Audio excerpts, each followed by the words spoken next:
Hey there, YouTube. I'm Jack, and this is Raw Tropical Living. Thanks for joining me today. Hope you're all having a lovely week out there. I'm just getting things done. I'm actually working on a couple of new projects.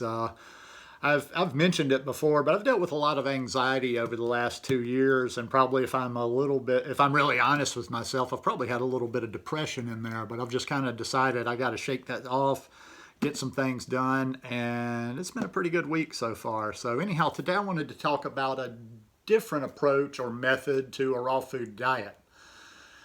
Guys, if you're not already subscribed to the channel, I'd appreciate if you'd go down and hit that big red subscribe button.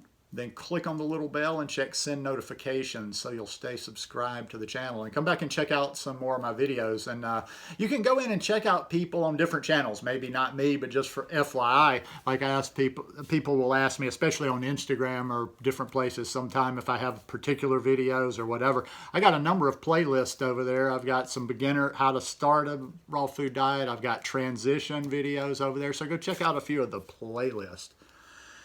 So this is just, I haven't done one of these in a while. This is just kind of a method type thing, more of a psychological type thing. And I believe wholeheartedly in this because, you know, it's always like, well, what do you think about this? It's always about these specifics and who, what book should I read? Who should I follow this? And it's really kind of 6 one, half a dozen of the other. I don't follow any one person particularly. I get my information from a lot of different sources. You know, I just put them through the good old filter, and what works for me I keep, and what doesn't I get rid of. But I would probably, there's any number of books, there's any number of ways to get started. It's not about, listen, as I've mentioned over and over, and I'll probably repeat myself too much. Even though I say raw food diet, we're talking diet as in how you eat, not diet as in how you're used to. Everybody's become so used to diets and the Weight Watchers or Jenny Craig approach that everybody just wants almost like this plan, like, that just tells them down to the letter what to do. And, that could be helpful, but it doesn't work for other things because there's a ton of meal plans out there. There's a ton of meal plans. People ask me sometime if I have a meal plan or whatever, and I'm like, no, but there's 1,000 of them out there, and there's a lot of good ones out there. I'm not throwing shade at them, but point being is there's a lot of good information out there. There's a lot of good meal plans out there, but a lot of people just aren't doing it. And I think the reason is, and this kind of gets into some people that probably can recognize some of this if they do any 12-step programs or, have ever had addiction issues. I think sometimes people get freaked out when they think too far, like too big, like, okay, I'm doing a raw food diet, and by the way, I say raw food diet, do this for any plant-based diet you're doing. It's just, however you want to eat, the concept is still the same. But a lot of times people are like, well, I'm going to be raw, or I'm going to be whole food plant-based. I'm going to eat a certain way for the rest of my life, or you're going to do something for 6 weeks, or you're going to do something, it's a permanent change or a permanent, difference in your life.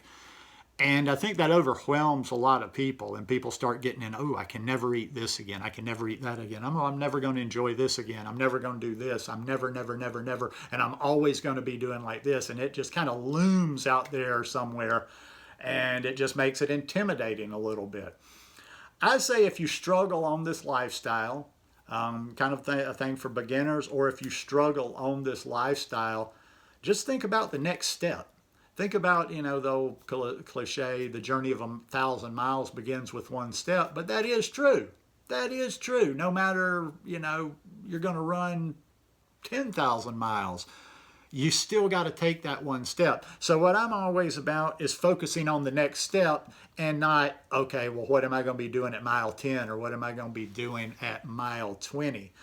And depending on how much you struggle on this lifestyle or how much it's just not coming to you naturally, you might have to break it down even smaller. But I would say if you're having a problem with this, instead of thinking about, okay, what am I going to do for the rest of the year? What am I going to do about for the rest of the month? What am I going to do about for the rest of the week? How about just like getting up in the morning and, okay, this is today. This is what I'm going to do this today. I'm going to eat raw today. I don't give a damn about tomorrow. I don't know what's going to happen tomorrow. I might eat anything tomorrow, but for today, I'm going to eat a raw food diet.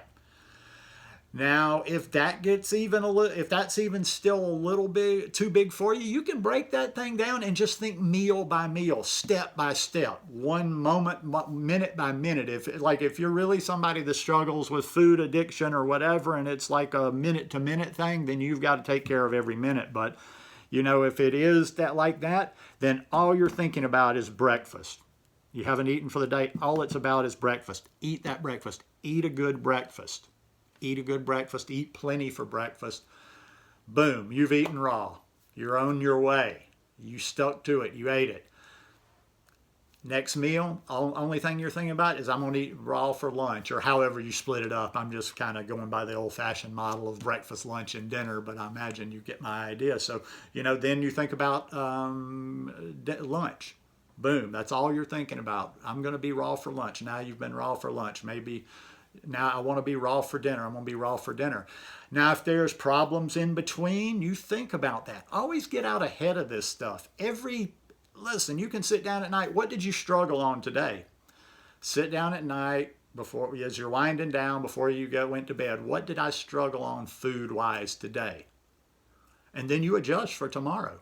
Okay, let's say you ate your breakfast. You stayed raw for breakfast.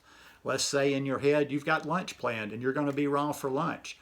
But maybe you didn't eat enough for breakfast. You're not used to how much we need to eat yet or whatever, and you get hungry mid-morning.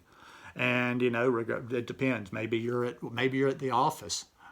Maybe you get I needed to eat. You didn't eat enough. Maybe you go down to the vending machine, and then you're crushed. And then probably you go to the vending machine, you eat something, and then you screw the screw the raw lunch. I messed up now, so I'm just going to go eat somewhere. No, just one step at a time. Seriously, one foot in front of the other. If you're struggling, don't worry about tomorrow. Don't worry about tonight. Don't worry about the next meal. Worry about right now. And you go in at night, and whatever problems, mistakes you made during the day, you correct them for the next day. You got hungry mid-morning, whether you were at work, whether you were out and about shopping, whether you were doing stuff with the kids. Okay, I got hungry. I did something I didn't want to do. The next day, you're going to make sure that you got a snack planned for in the morning. Now, who knows? Maybe you figure out, okay, well, I need to eat more breakfast before I do whatever, or go out or whatever, so you ate more breakfast. Maybe you don't need that snack, but you got that snack if you do, and it's right there. And when you get hungry, you're right on your plan right there. So just to finish up, this is going to just be a quick one today, is do whatever you need to do. Don't feel foolish with it. Don't get all caught up into the people that just started doing this and bam, they take right to it or whatever. We are all individuals. What I do doesn't matter to you, and vice versa. Your life is your life. Your circumstances are your circumstances. So do what you need to do to be successful in this lifestyle. But I think if you will break it down like that and think of biting it off in smaller chunks, that it'll be less intimidating and you'll be more successful with it. It's kind of like, it's always about working through the process and evaluating each day. The biggest problem is, and I'll finish with this, is like I just said with that snack thing a little while ago, like somebody ate their breakfast and then they get hungry mid-morning and they go eat something that they shouldn't eat. That's the biggest problem. And I've had that mentality before in the past with other ways of eating. You mess up. Let's say you're doing some sort of way of eating and you mess up. What is one of the strongest instincts to do? It's just like I just said, you throw up your hands and you say, okay, well, screw it. I screwed up today. And then you just kind of double down. You eat something else. You eat something bad. And a lot of times people actually go into a spiral over that'll last days, sometimes a week, months, throws them off their game. Anytime you make a mistake, when you make a mistake or when you eat something that's not even really a mistake, but something that you feel like you didn't want to, you shouldn't have eaten, the best way to do is just have no emotion. Don't even get paused up on it. Like I say, think about the next moment. Don't even think about that. You'll do better. Like the next thing you eat is going to be something good. So anyhow, just kind of a little psychology of raw food diet today. Hope you guys enjoyed this one. If you like it, please give me a thumbs up and we'll see you again in a few days. Peace.